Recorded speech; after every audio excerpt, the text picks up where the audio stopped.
story, and it's my story. To have great strength, but no privilege, and still choose to act, heroic. To have privilege, but not the strength to act, regrettable. But to have privilege and strength and not act, inexcusable. As I readied myself for my second appointment with the Special Victims Unit, I thought about the many heroes I have who embody these ideals. My first visit with SVU left me flat on my ass. I hadn't realized that the good cop, bad cop act was actually a thing. The officers weren't going to take it easy on me, even though the mere act of reporting a crime felt like it took nearly everything I had. When I walked out of that first appointment, I wasn't sure I would go back. I knew it was the right thing to do. I knew it was what I wanted to do, but it was so hard. I spent a week contemplating next steps, talking with friends and loved ones, and making over a dozen calls to organizations created to support sexual assault survivors like myself.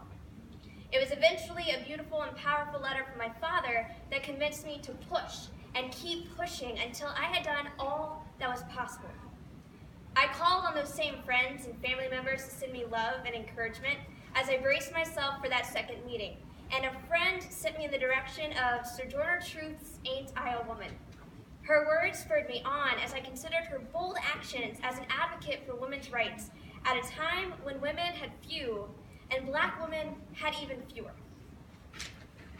That man over there says that women need to be helped into carriages, lifted over ditches, and to have the best place everywhere. Nobody ever helps me into carriages, or over mud puddles, or gives me any best place. And ain't I a woman? Look at me. Look at my arm. I have plowed and planted and gathered into barns, and no man could heed me. And ain't I a woman? I could work as much and eat as much as any man when I could get it, and bear the lash as well. And ain't I a woman? I have borne 13 children, and seen most of all sold off into slavery. And when I cried out with my mother's grief, none but Jesus heard me. And ain't I a woman? I will never know her struggle, but I gather so much from her strength. Faced with the reality that I didn't have a rape kit done, and therefore minimal evidence to support my claim, SVU officers told me that the case would struggle to gain traction unless I did a reverse control phone call, where I would call my attacker with the line tapped and attempt to get him to confirm as much of the crime as possible. It was, as they explained it, my only option if I wanted to move forward. There were perhaps 72,846 things I would have rather done than make that phone call. Yet, I still felt some sick desire to prove myself to these police officers. If I was going to get them on my side and let them know that I had what it takes to move this case forward, I felt that there truly was one route, even if the thought of it made me nauseous. Then they talk about this thing in the head. What's that they call it? Intellect. That's it, honey.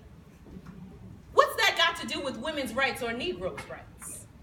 If my cup won't hold but a pint, and your cup holds a quart, wouldn't you be mean not to let me have my little half measure full? I was turning these feelings over and over in my mind as I sat in the SVU's dingy second floor foyer when I heard the ding of the elevator. I had already spent plenty of time in that waiting room, but since my mind was always so distracted by the reason that brought me there, I had not noticed the elevator until then. I kept my head down as she stepped out. Whether I was trying to protect her privacy or my own, I'm not sure, but I attempted to act as if she didn't exist as she took a seat across from me.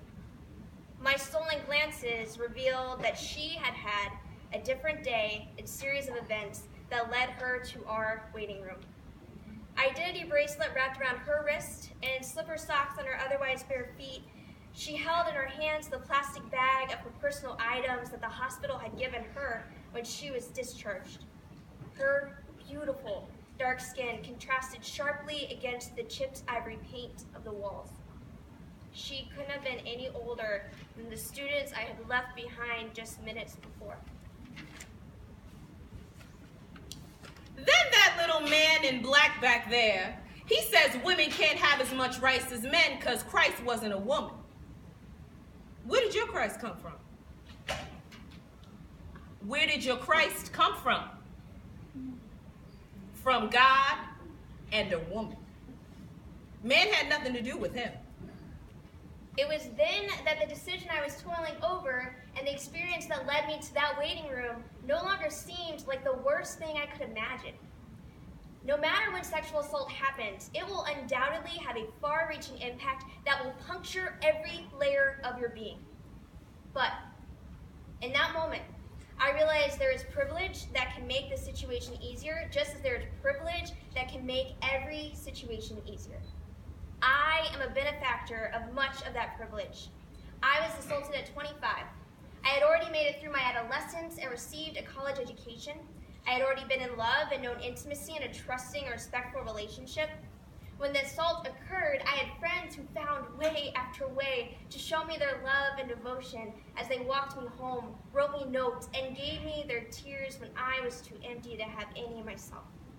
When I reported my charges, I reported them as a white woman who had never dealt with the justice system personally and who had never seen the inside of a police precinct or cop car until that day.